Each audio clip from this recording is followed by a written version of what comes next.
ke Islam? Itu pertanyaannya. Iya, karena Yesus terbukti dia adalah hamba. Assalamualaikum warahmatullahi wabarakatuh. Selamat malam, Agent Stitch ya, Elia ya, anak muda yang sedang lagi agresif-agresifnya ya.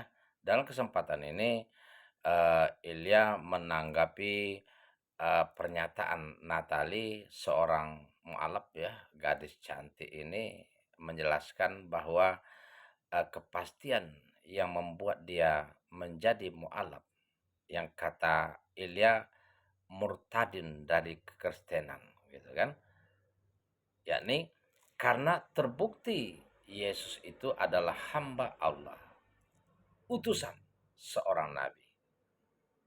Nah, apa dasarnya?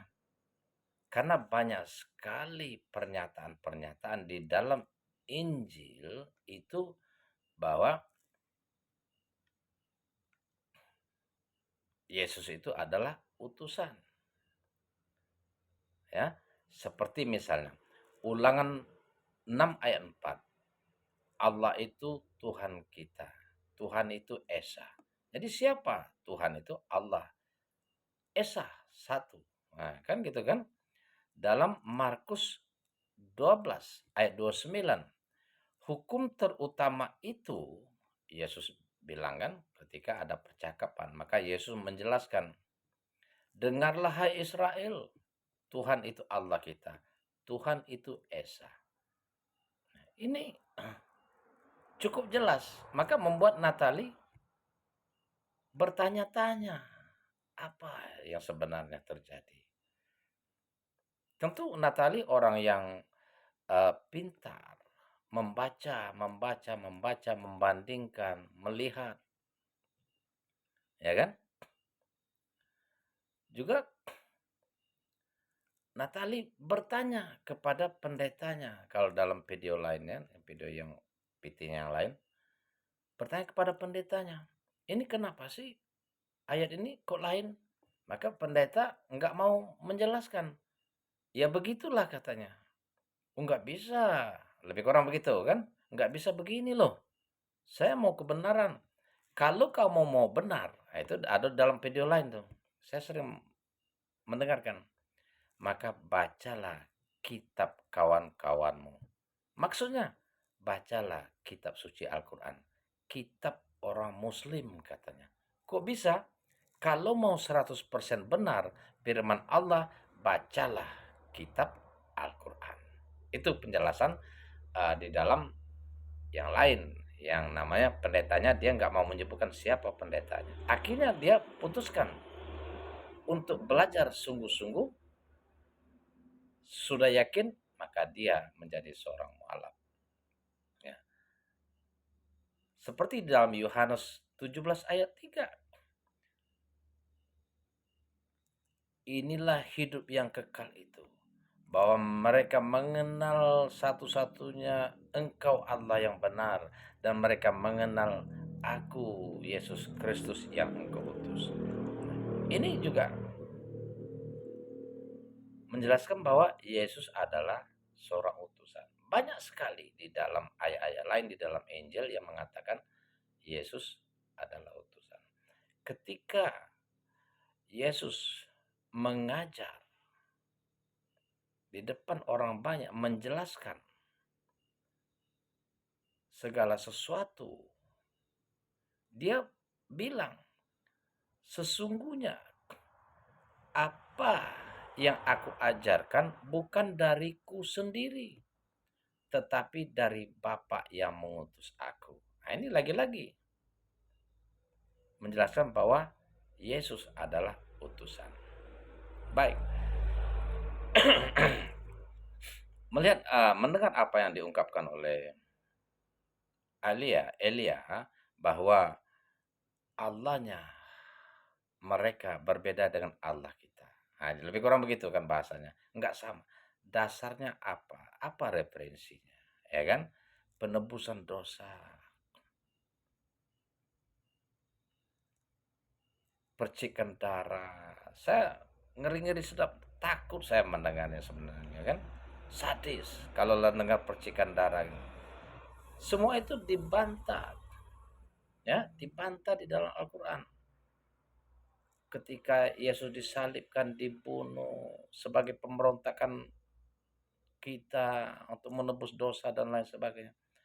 Baca Al-Quran surah An-Nisa ayat 157 158. Kenapa, kemana, dan di mana Yesus itu sendiri dijelaskan.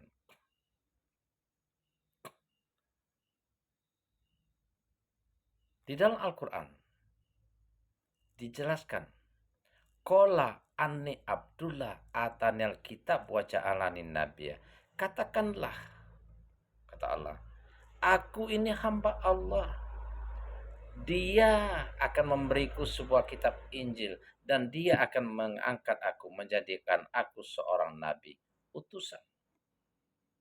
Ketika Al-Masih masih dalam gendongan menjelaskan kepada orang-orang banyak yang menaruh curiga, siapa dia ini?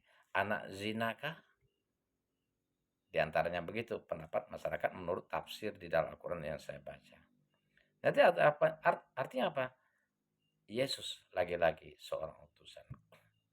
Kemana dia diutus? Untuk Bani Israel. Ya, untuk Bani Israel. Di dalam surat Al-Maidah ayat 72. Laqad kafara allazina qalu innallaha masihub ibnu Maryam. Laqad kafara allazina qalu innallaha huwal masihub ibnu Maryam. Sungguh kafirlah, kata Allah, orang-orang yang mengatakan bahwa sesungguhnya Allah itu adalah Al-Masih putra Maryam. Jadi seperti yang dibilang tadi, Yesus ada kalanya menjadi manusia, dia sebagai manusia, sebagai hamba. Ada kala menjadi bapa. Jadi kan artinya Al-Masih itu sendiri yang dikatakan Tuhan itu. Ini ditentang oleh Allah Subhanahu wa taala. Wa qalal masihu ya bani Israil budullaha rabbi wa rabbukum. Sementara Al-Masih sendiri berdakwah di Bani Israel. Wahai Bani Israel, sembahlah Allah Tuhanku dan Tuhanmu. Apa yang diserukan oleh Bani Israel? Untuk menyembah Allah. Tuhan siapa? Tuhanku dan Tuhanmu juga. Innahu mayusrik billahi faqad haramallahu alaihil jannah. Barang siapa menyekutukan Allah dengan sesembahan lain, maka haram surga baginya. Jadi bahaya enggak nih? Kita hidup di dunia senang-senang, angkuh, sombong, ingkar. Tapi ingat loh, haram surga bagi kita manakala kita tidak menyembah Allah. Karena semua nabi, mulai dari Nabi Adam hingga Nabi Muhammad terakhir diutus, itu semua Allah Tuhannya. Enggak ada, ya. Malah meluruskan, siapa yang menyembah matahari diluruskan oleh Nabi. Menyembah berhala diluruskan oleh Nabi. Menyembah matahari, menyembah apa diluruskan oleh Nabi. Nah, ketika Nabi Isa alaihissalam berakhir, ada yang menganggap Nabi Isa Tuhan dan lain sebagainya, ya kan? Maka diutus Nabi Muhammad SAW, dijelaskanlah dengan melalui beberapa surat dan ayat-ayat di dalam Al-Quran dan juga sunnah-sunnah Rasulullah SAW.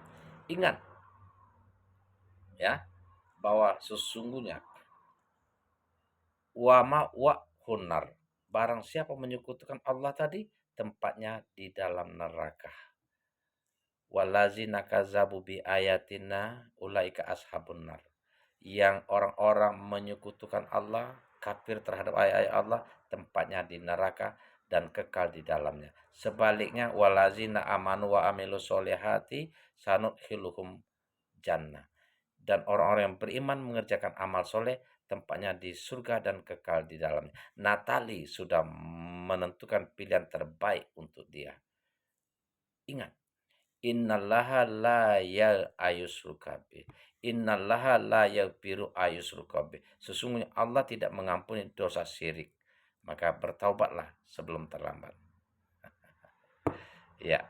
Terima kasih. Assalamualaikum warahmatullahi wabarakatuh. Selamat malam.